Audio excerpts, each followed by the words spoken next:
High guys, हामी चाहिँ अहिले करेन्ट चाउचु च्यालेन्ज गर्न गइरहेको छौँ। हामी कहाँ गएर आयौँ? बेसी गरेर आयौँ गाइस। त्यसलाई हेर न, त्यसलाई कहाँ छुट्टी छु गाइस। त्यो हामी तीनजना आएको थियौँ आज बेसी मल फाल्न, अनि गहुँ सर्नी भनेर मल फाल्न आएका थियौँ। त्यसपछि अहिले घर जाने बेलामा पिरो चाउचो खाँदै जाऊँ भनेर एउटा पिरो चाउचो लिएर आयौँ। त्यसपछि त हामी दुईटीले एउटा सल्लाह गऱ्यौँ, च्यालेन्ज गरौँ कसले छिटो खान सक्छ भनेर। त्यो त्यहाँ छ नि, त्यो म त खान सक्दिनँ भन्दै अघि भागी। त्यही भएर हामी चाहिँ खाना भनेर खोल्न त खोलेको छ, तर सुप निकाएको राखेको छैन यसमा। अब सुप राख्छौँ, त्यसपछि हामी च्यालेन्ज गर्छौँ कसले चाहिँ चाँडो सक्छ। ल हार्नेलाई के पनिसमेन्ट ल भन? हार्नेलाई चाहिँ के पनिसमेन्ट भन्ने उसलाई 50-60 उठबस गर्ने। उठबस सक्दिनँ नाइ, 20 सकिन्न उठबस गर्न त। फेरि के भन्छ त? के गर्ने च्यालेन्ज चाहिँ के भन्दाखेरि के गर्ने समझमा नै यार है। सम्झो क्या गर्ने भन्दा यिनी सबै दिदी आज बिहान चोरेर छोराछोरी तैँले थाहा भएन भाइ बहिनीले गरेको कर्तुत आज? बिहान पुक्कीले त्यो झ्यालमा राखेको तोरी रहेछ, त्यो बाबु जम्मा रहेछ मिना दिदी कहाँ। त्यहाँबाट के भनिन्छ अरे बाबु लएर गएछ अरे त्यो तोरी। फाइबर यस्तै हरियो फाइबर माऱ्यो के बाबु। मिना दिदीले चिनी लैदिएर जाम भनिन्छ अरे तोरी के। त्यहाँ त तोरी लगाएर गएका अरे बाबुले, त्यो बहिनी बोकाएको अरे। 2 भाना गएछन् अरे। त्यहाँ त माथि गएर मिना दिदी तपाईँले आले चिनी ल्याइदिएर आहाम भनेछन् अरे। मिना दिदी फेरि हिजो बजार गयो कि हजुर के यता। त्यहाँबाट मिना दिदी हिजो बजार गयो कि लिएर आएकी चिनी, त्यही गरियोली पठाइदियोली, केला पठाइयोली भन्ने गएछ अरे मिना दिदीलाई। त्यहाँबाट हेर्दा त के हो यो भन्दा त को हो तोरी यस्ता छोराछोरी। मिनाले फोन गरेर केला पठाइदियो तिमी भन्नुहुन्छ। हामीलाई त थाहै छैन। म कपडा धुनलाई कि निर्मली लिप्न आएको थिएँ।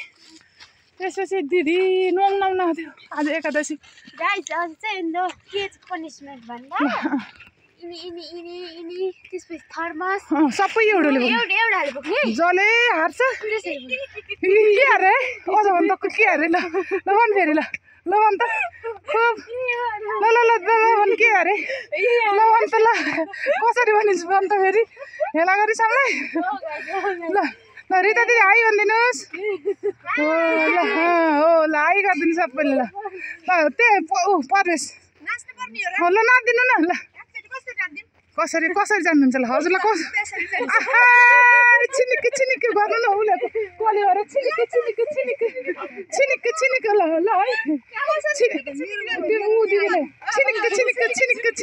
है छिनिक मिना दिदीले बनाएको भिडियो त्यही थियो।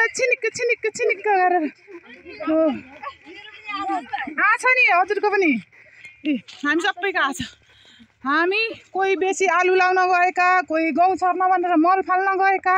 हजुर के गर्न जाना थियो? ए आलु लाउन। कति लाउन आऊ त? ए 13 कति फल्छ त त्यो 13 किलोको अन्दाजी? 2 कुन्टल फल्छ नि त। ए मेरा बा हो र 3 कुन्टल फल्छ। ए मस्तै फल्ने हो। त्यसै त हामीले पनि लाउनु पर्ने भयो त भन्। ल निर्मली कसरी फेरि भन् त कसरी अरे? त्यसलाई फेरि बाबुले यहीँ लगाइदिनु ल आलु छोरोले। ल खाना छोरो खाना बाटोभरि आलु लाउँदै जाऊँ ल। अर्को साल फल्छ हामी, अर्को साल नै अलि पछि ल भन् पनिसमेन्ट। यिनी सबै बोकेर जाने हुन् न र। नभए मान्छे बोक्ने हो र? परवेशलाई बोक्ने, जसले हार्छ परवेशलाई बोक्ने है। जसले हार्छ त्यसैले भाइलाई बोक्ने है। परवेशलाई बोक्ने। त्यसलाई त झन् मजा आउँछ के अरे, हिँड्नै पर्दैन। आनन्द आफैलाई त हिँड्नु कति धो अझ परेसीले बोक्नु ए हामी त पहाडमै उकाली ओह्राली गर्छौँ गाइजी यस्तै छ हाम्रो जीवन गाउँले जीवन यस्तो रमाइलो हुन्छ त्यही त जिन्दगी यस्तो छ जिन्दगी यस्तो बोरो बोक्नुपर्छ यस्तो प्लास्टिक बोक्नुपर्छ ए बेला बेला छोराछोरी तिनी साना छन् तिनीहरूलाई नि बोक्नुपर्छ बेला बेला थर्मस बोक्नुपर्छ परबिनाले के बोकिछे भेडी भेडी ए भेडी ए देखा देखा भेडी देखा छोरी हेर्न तिनी बेला बेला सल्लाका भेडी हुने नि चाहिँ यिनी बेला बेला भेडी बोक्नुपर्छ कोदालो त आलु लाउनलाई चाहिहाल्यो खरे त्यो भेडी बोकेर हेर्न त्यसले फेरि काम नभइकन ए गोपीको डल्लो पनि हो अझ कहाँबाट हो गोपीको डल्लो मेरा भा यस्तो पाइन्छ बेसी आयो भने त यस्तो पाइन्छ है गाइज भेडी पाइन्छ गोपी पाइन्छ हुम्ली भयो ए अँ म पनि अर्का खाँची कि बुहारी भनेर भाइरल हुनुपर्छ के हो है म त म मात्र होइन म त जम्मैलाई भाइरल गराइदिन्छु यस्तै हो जम्मैलाई देखाइदिन्छु कति राम्रो सिन देखेँ है ए मैले माइल दिँदै राख्ने र एउटीले माइली बुहारी राखिसिन् मैले माइल दिँदै राख्ने र दाउको गाइज कसैले आएर बोकेर लिएर जाऊ न गाइज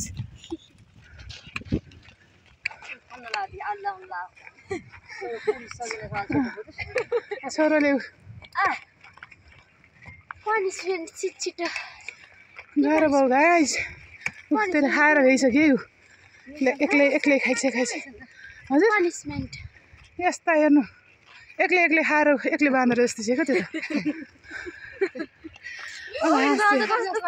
गर् त निर्मल कस्तो गरिदिन्छ कि गर् त खै ल गर् त खै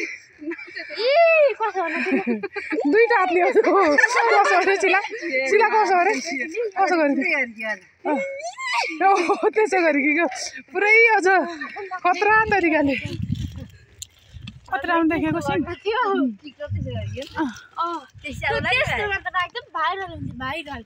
खतरा गरिदियो के अरे